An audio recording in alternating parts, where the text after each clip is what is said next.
की जय। श्री गुरुवे नमः। श्री हनुमते विराजिए। सब संतन की जय, सब भक्तन की जय। जय जय सीताराम, जय जय राधे श्याम। श्री हरिवंश, श्री हरिवंश, श्री हरिवंश। कल हमने श्लोक संख्या 33 में किया था कि अर्जुन बोलते हैं, हे मधुसूदन, जो ये योग आपने समभाव से कहा है, मन के चंचल होने से, मैं इसकी नित्य स्थिति को नहीं देखता हूं। अर्जुन बोल रहे हैं कि ये कार्य मुझसे बहुत मुश्किल है। आप जिस योग पद्धति का संक्षेप में मुझको वर्णन कर रहे हो, वो मेरे लिए मुझको अव्यवहारिक लग रहा है और मेरे लिए वो असहनीय सिचुएशन है। मैं उसको कर नहीं पाऊंगा क्योंकि मेरा मन जो है वो बड़ा चंचल है और अस्थिर है, एक जगह पर नहीं टिकता। और वो ये भी बोलते हैं कि आप इसके बारे में बात कर रहे हो, इसीलिए ये हो भी सकता है। आप कह रहे हो तो डेफिनेटली हो सकता है, पर ये कोई विरले व्यक्ति ही होंगे जो ये कर सकते हैं। मैं तो नहीं कर सकता, वो कह रहे हैं, क्योंकि मेरा मन अस्थिर है। और अभी अगर आप ध्यान से देखो तो अर्जुन बहुत योग और उन चीजों में वैसे बिलीव करता है, पर वो कह रहा है सब चीजों को संभाव और ये सब एक्सेप्टेंस देना, ये मेरे लिए पॉसिबल नहीं है। हम लोग भी इसी स्थिति में हैं। हम कोशिश सारा कुछ करते हैं पर हम संभाव से किसी को नहीं देख पाते। श्लोक संख्या नंबर 34। क्योंकि हे कृष्ण, ये मन बड़ा चंचल, प्रथम थन स्वभाव वाला, बड़ा दृढ़ और बलवान है, इसलिए इसका वश में करना मैं वायु के रोकने की भांति अत्यंत दुष्कर मानता हूं। अब यहां पर वो रीजन भी दे रहे हैं कि मेरा मन चंचल क्यों है, मेरा मन क्यों सबको स्वभाव एक जैसा नहीं देख सकता, क्यों मैं योग में अपने आप को सुस्थिर नहीं रख सकता। वो बोल रहे हैं इसका रीजन ये है। अर्जुन बोलते हैं कि हे कृष्ण, हे मधुसूदन, क्योंकि ये मन अस्थिर है, एक जगह पर नहीं टिकता, जल्दी उच्छृंखल हो जाता है, इसका अर्थ है कि वो बहुत बलवान है और उसे वश में करना जैसे वायु को रोकने से भी अधिक दुष्कर या अधिक कठिन मानते हैं। अब यहां पर वो बोल रहे हैं भगवान जी कि मन को वश में कर लो, तुम्हारी चंचलता दूर हो जाएगी।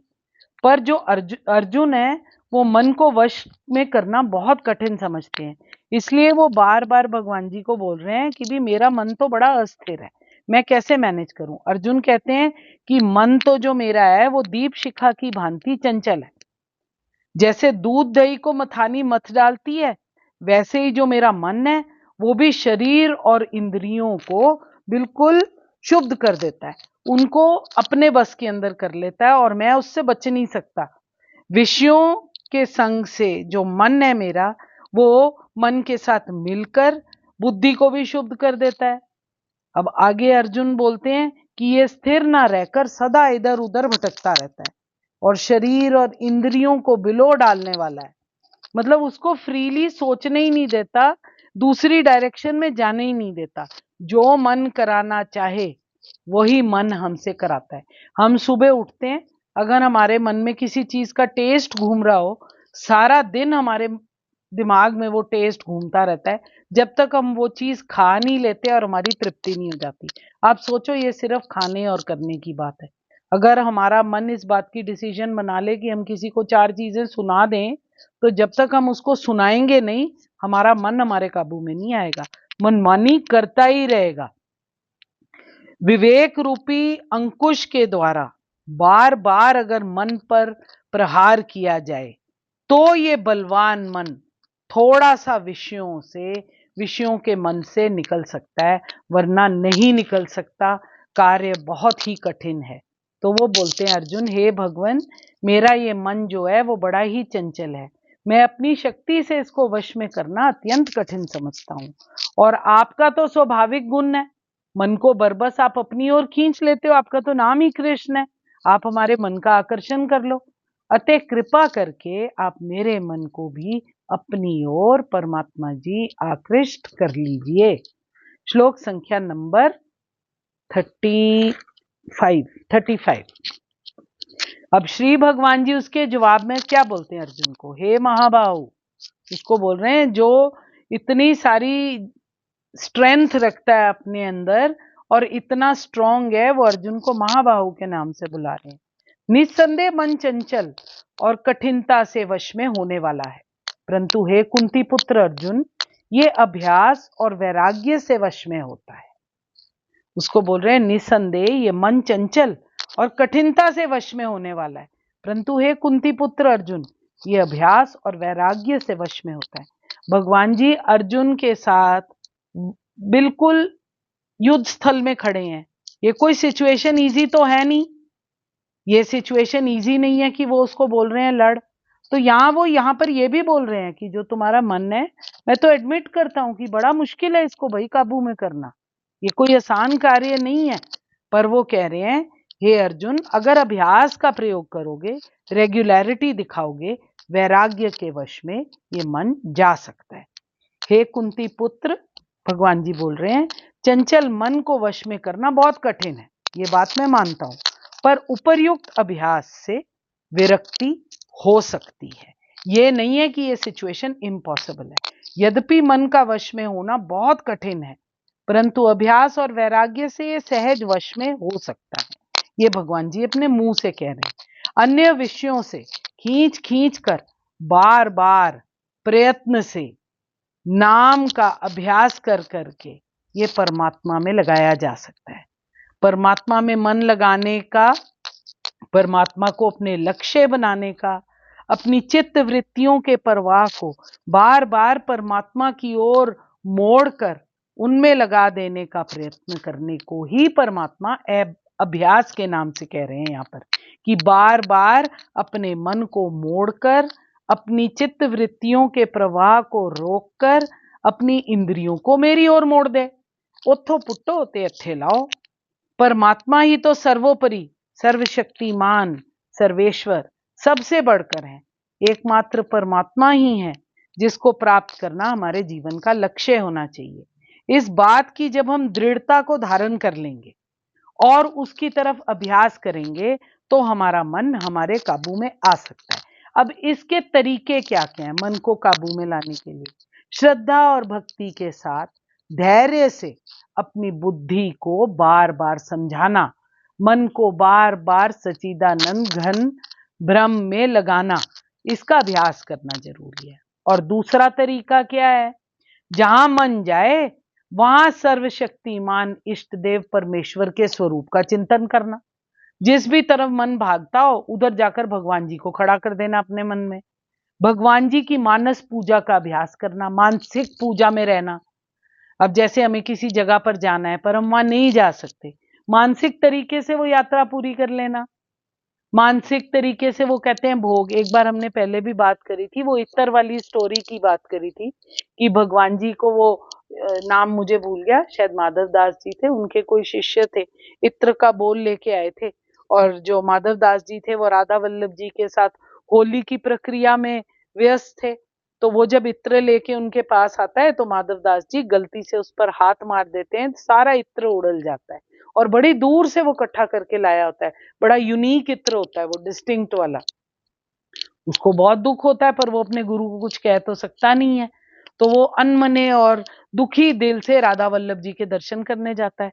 और जब वो वहां श्री विग्रह के पास पहुंचता है तो उसको वही सुगंध आती है उसी इत्र की जो वो लेके आया होता है। तब वो समझता है कि मानसिक पूजा की कितनी महत्ता है। तो मानसिक पूजा में रहना, फिर वाणी, श्वास, नाड़ी, कंठ, मन से हर समय श्री राम, शिव जी, श्री कृष्ण, विष्णु, सूर्य, शक्ति माता आदि जिसका भी परम इष्ट है जो हमका, उनके नाम का परम प्रेम और श्रद्धा के साथ निष्काम भाव से निरंतर जप करते रहना। शास्त्रों के साथ भगवत संबंधी उपदेशों को पढ़ना, सुनना, बार बार उस पर मनन करना। भगवत प्राप्त महात्मा पुरुषों का संग करना। मन की चंचलता का नाश होकर जब भगवान में लग जाए और हृदय में सच्चे कातर भाव से बार बार मन से भगवान जी की प्रार्थना करना और बोलना कि मेरी स्मृति बड़ी वीक है, मैं कभी भी फिसल सकता हूं, परमात्मा मुझे मेरे रास्ते से आप फिसलने मत देना, हर समय मेरी स्मृति में आप बैठे रहना। अभ्यास तभी सफल होगा जब वो अत्यंत आदर बुद्धि से, विश्वास पूर्वक, श्रद्धा के साथ, बिना किसी विराम के, बिना किसी स्टॉप के लगातार और लंबे समय तक किया जाए। श्लोक संख्या नंबर 36। जिसका मन वश में किया हुआ नहीं है, जिसका मन वश में किया हुआ नहीं है, ऐसे पुरुष द्वारा योग दुष्प्राप्य है, और वश में किए हुए मन वाले प्रयत्नशील पुरुष द्वारा साधन से उसका प्राप्त होना सहज है। ये मेरा मत है। भगवान जी क्या बोल रहे हैं? जिसका मन वश में किया हुआ नहीं है, ऐसे पुरुष द्वारा योग भी जो है वो दुष्प्राप्य है, डिफिकल्ट है उसके लिए, और वश में किए हुए मन वाले प्रयत्नशील पुरुष द्वारा साधन से उसका प्राप्त होना सहज है। ये मेरा मत है। उच्छृंखल मन के लिए आत्म साक्षात्कार करना बहुत कठिन है, ये परमात्मा खुद कह रहे हैं। पर जिसका मन संयमित है, जो समुचित उपाय रेगुलरिटी से करता रहता है, उसकी सफलता निश्चित है और उसमें उसकी सफलता ध्रुव है। इस बात को भगवान जी अपने मुंह से कहते हैं।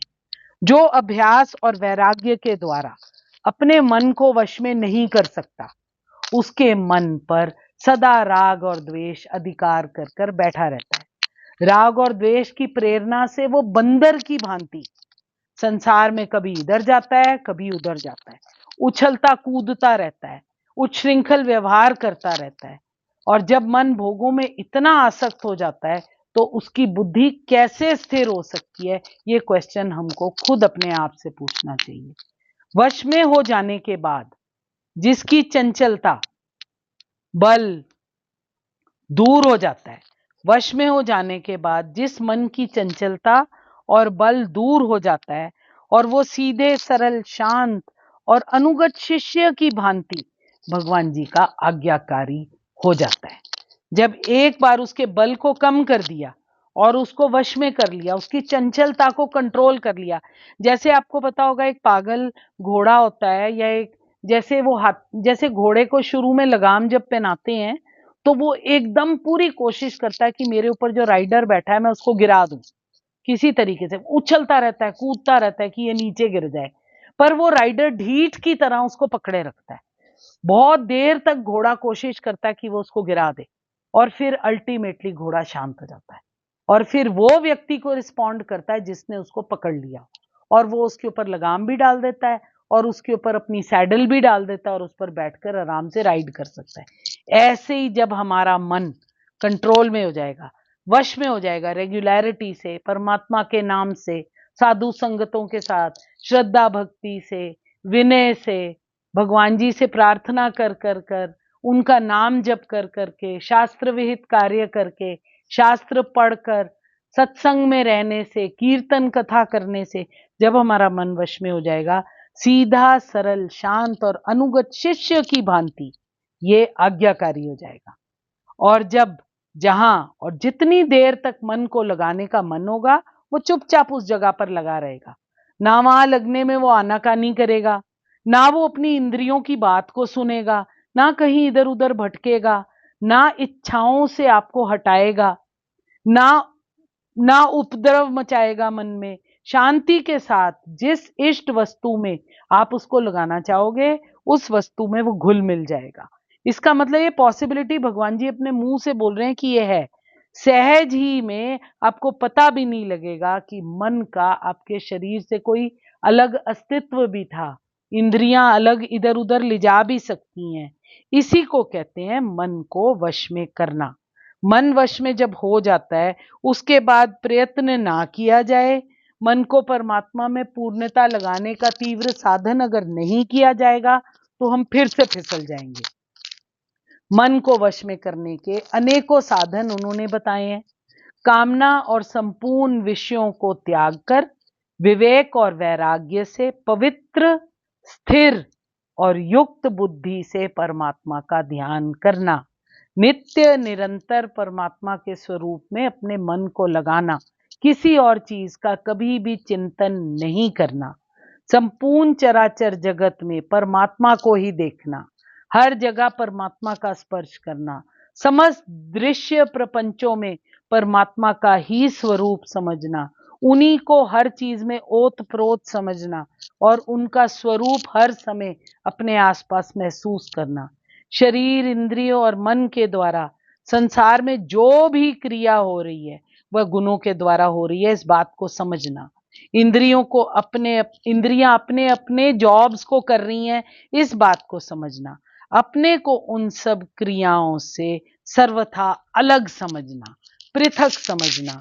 भगवान के श्री राम, श्री कृष्ण शक्ति स्वरूप को हर समय सर्वंतर्यामी, सर्वोपरि, सर्वशक्तिमान, सर्वव्यापी, सर्वज्ञ, दयालु, प्रेमास्पद समझकर उनके चित्रपट की या प्रतिमा की उनकी स्थापना करके मन के द्वारा अपने हृदय में बार बार परमात्मा के प्रत्यक्ष को सेवा पूजा करना, उनके नाम का जप करना, समभाव रखते हुए आसक्ति और फल इच्छा का त्याग करना, शुद्ध आहार खाना, शास्त्र विहित कर्तव्य कर्मों का आचरण करना, श्रद्धा भक्ति से भगवान जी को समझकर केवल भगवान जी के लिए यज्ञ, दान, तप, सेवा सब कुछ उनके लिए करना, संपूर्ण कर्मों को भगवान जी को अर्पण कर देना, ममता और आसक्ति से रहित होकर निरंतर परमात्मा का स्मरण करना, अपने आप को उनकी कठपुतली बनाना और प्रसन्नता के साथ उनका जाप और नाम लेते रहना। कृष्णाय वासुदेवाय हरे परमात्मने प्रणतः क्लेशनाशाय गोविंदाय नमो नमः। मैं आपके हृदय प्रेम प्रभु को नमस्कार करती हूँ। अगर कोई भूल त्रुटि मुझसे हुई तो कृपया मुझे क्षमा कीजिएगा। जय जय सीताराम, जय जय राधे श्याम। श्री हरिवंश, श्री हरिवंश, श्री हरिवंश।